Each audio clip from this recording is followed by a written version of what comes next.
What started as a relaxing seaside trip for Mark, Kevin, Rachel, and Emily turned into a night of terror. Lost on a dark, stormy road surrounded by dense forest, they encountered something that would haunt them forever. Mark, Kevin, Rachel, and Emily were four friends who took a vacation from work and went for a picnic by the seaside. After spending 5 days there, they headed home. It got quite late on their way back. The night was dark, the sky was covered with black clouds, and a strong wind was blowing. It looked like it would rain any moment. Kevin was driving the car with Mark sitting beside him. Rachel and Emily were chatting in the back seat. The lonely road was surrounded by dense forest. Rachel said, "Hey Kevin, we should have reached the Highway Hotel in 30 minutes from the seaside, but it's been almost 2 hours and we haven't found any hotel yet. Have we taken the wrong route?" At that moment, Kevin suddenly hit the brakes. Rachel screamed, "Are you trying to kill us, Kevin?"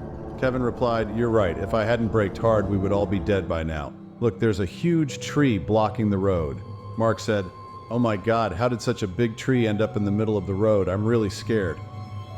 Emily, also frightened, said, "I'm scared too. If we just get home today, I'll never go on a picnic with you guys again." Kevin scolded them, "Everyone be quiet. We need to think of a way to get out of this mess." They couldn't figure out what to do. Suddenly, Emily said, "I don't think we'll get home tonight. We've taken the wrong road and now it's raining heavily. Let's find a clear spot, set up a tent, and spend the night here. We can get help and go home in the morning." Kevin agreed. "You're right, Emily. Besides, all we can see around us is forest." Following the plan, Mark and Kevin got out of the car to look for a clear spot, while Rachel and Emily stayed in the car chatting. About 30 minutes later, Mark and Kevin found a clear spot, set up a tent, and called Rachel and Emily. By then, the rain had stopped. As the four of them approached the tent, they suddenly heard a crying sound. It was like a woman crying out in great sorrow. Hearing the crying, Kevin said, "Someone might be in trouble. We should help her." Rachel also said, "Yes, it sounds like a woman crying. Let's go see who it is and why she's crying." They all started walking towards the source of the crying. After walking a short distance, they saw a woman sitting under a huge tree, crying out loudly. They approached her. Emily asked, "What happened? Why are you sitting here crying?" The woman turned towards them and said, "Please help me. My daughter is very sick. Please arrange to take her to the hospital." Her face clearly showed her suffering. Everyone felt very bad hearing her story. Kevin said, "Don't worry.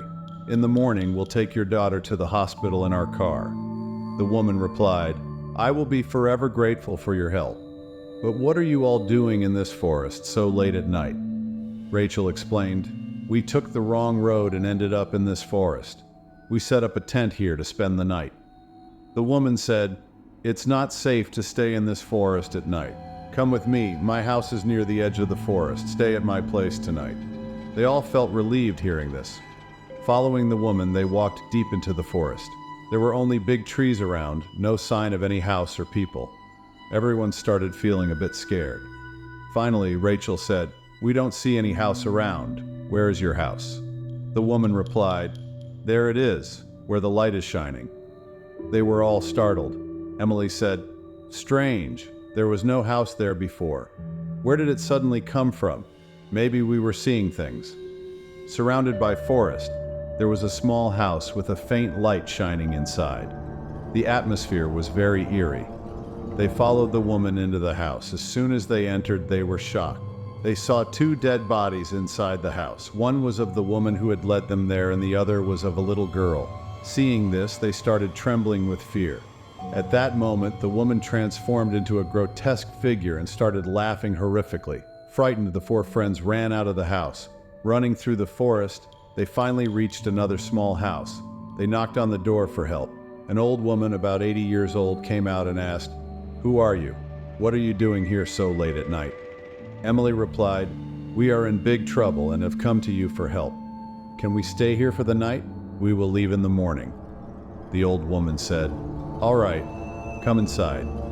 They entered the house and told the old woman everything that had happened to them. The old woman said, "It looks like you haven't eaten anything. Sit down. I'll get some food for you." They agreed, and after the old woman brought food, They ate heartily. After eating, they fell asleep. Suddenly, in the middle of the night, a loud noise woke them up. They heard the old woman crying, then laughing, and it seemed like she was talking to someone. Curiously, they approached the door. What they saw made them shiver with fear. The old woman was outside, talking to the woman and the little girl they had seen earlier. Seeing this, the four friends didn't know what to do. Unable to think of anything, they started running. Seeing them run, the old woman and the woman from the forest started laughing and shouting.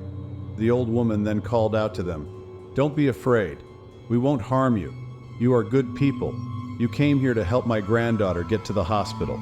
We won't hurt you. We died on this road 7 years ago. We needed help then, but no one helped us. That's why our restless spirits wander this forest." As soon as the old woman finished speaking, they all vanished along with the house.